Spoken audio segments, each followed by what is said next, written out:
Gledisian Sularisita. Pada kesempatan kali ini saya sebagai seorang juru bicara yang merupakan perwakilan dari perusahaan swasta. Dalam hal ini saya diminta untuk memaparkan persuasi lengkap sesuai fakta dengan tema Geliat Kebangkitan Industri Pariwisata dalam masa pandemi COVID-19. Pandemi COVID-19 telah menghantam industri pariwisata dan ekonomi kreatif di Indonesia. Tidak main-main, sejak Februari 2020 jumlah wisatawan mancanegara yang masuk ke Indonesia mengalami penurunan yang sangat drastis, dan puncaknya terjadi pada April 2020 dengan jumlah wisatawan yang hanya sebanyak 158.000 sesuai dengan data yang sudah terangkum pada pariwisata 2021 yang diterbitkan oleh Kemenparekraf. Jika ditotal sepanjang tahun 2020, jumlah wisatawan mancanegara yang masuk ke Indonesia hanya sekitar 4.052 juta orang, dan bisa dibilang angka tersebut sangat memprihatinkan karena dari total tersebut hanya sehingga 25% dari jumlah wisatawan yang masuk ke Indonesia pada 2019.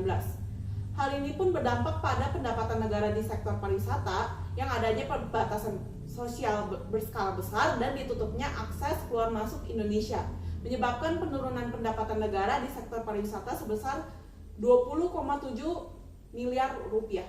Parahnya, penurunan wisatawan mancanegara berdampak langsung pada okupansi hotel-hotel di Indonesia.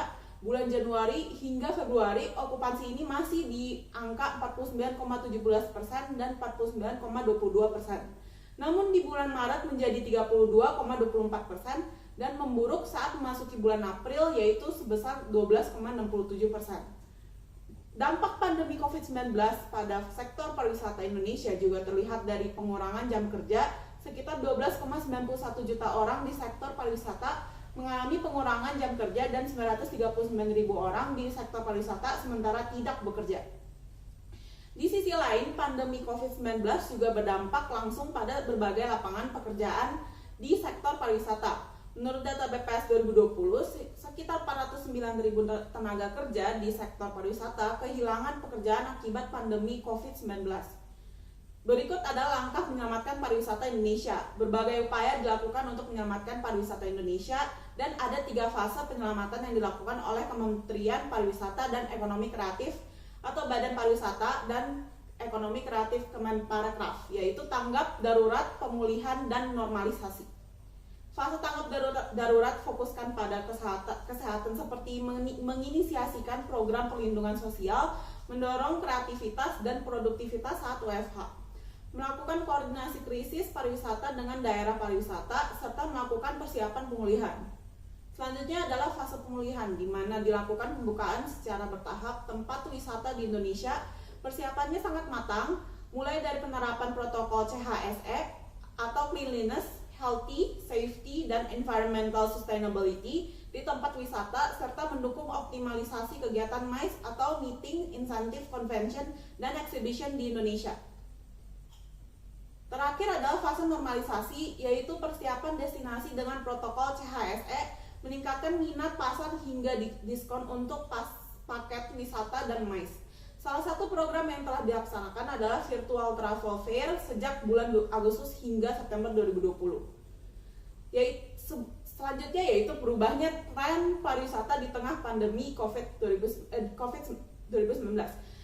Kunci utama bagi pelaku pariwisata dan ekonomi kreatif agar dapat bertahan di tengah pandemi adalah memiliki kemampuan adaptasi, inovasi, dan kolaborasi yang baik. Pasalnya saat ini pelaku masyarakat mulai berubah dan dibarengi dengan tren pariwisata yang telah bergeser.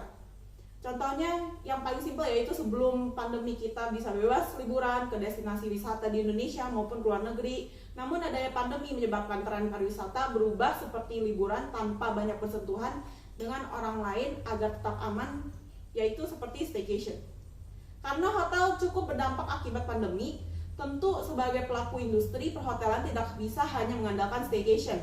Penyedia hotel juga harus mulai beradaptasi agar bisa bertahan, seperti menawarkan WFH atau work from hotel, hingga dilengkapi dengan sertifikat CHSE dari Kemenparekraf agar pengunjung merasa lebih aman saat berlibur. Keinginan liburan tanpa banyak bertemu orang lain pun mengubah tren layanan paket wisata. Para pelaku industri pariwisata harus mulai memberikan layanan paket wisata eksklusif atau mini grup agar wisatawan merasa lebih aman dan meminimalisir potensi penularan virus saat liburan. Sedangkan dari sisi destinasi wisata, banyak tempat wisata yang terpukul akibat pandemi COVID-19. Bahkan ada yang terpaksa ditutup karena sepi pengunjung. Untuk itu, para pelaku pariwisata harus memanfaatkan inovasi teknologi yang berperan penting dalam mendukung tren pariwisata yang bergeser di tengah pandemi, salah satunya dengan virtual tourism untuk liburan online.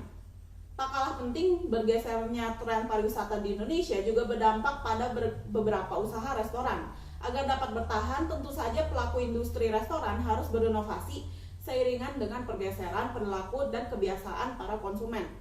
Karena sekitar 70% orang menggunakan layanan food online atau delivery, take away, dan catering di masa pandemi COVID-19, maka sudah seharusnya pihak restoran memberikan layanan take away dengan menerapkan contactless service. Bahkan diperkirakan konsep outdoor dining akan menjadi sangat populer setelah pandemi usai. Hal ini disebabkan karena masyarakat akan tetap patuh terhadap protokol kesehatan dan menjaga jarak dengan lainnya untuk meminimalkan kontaminasi virus. Itulah beberapa strategi dalam meningkatkan tren pandemi Indonesia di tengah pandemi atau bahkan hingga pandemi usai. Dengan strategi ini diharapkan dapat kembali membangkitkan sektor pariwisata dan ekonomi kreatif di Indonesia yang sangat terpuruk saat pandemi melanda. Adanya pandemi COVID-19 telah mengubah landscape industri pariwisata serta perilaku konsumen atau wisatawan yang telah menyesuaikan diri dengan kondisi new normal. Maka para pemain di industri pariwisata harus bisa segera beradaptasi dengan disrupsi atau new normal yang agar bisa bertahan dan bangkit.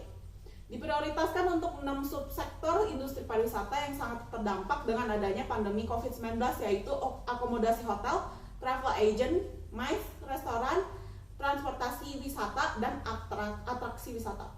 Sekian dari saya, terima kasih.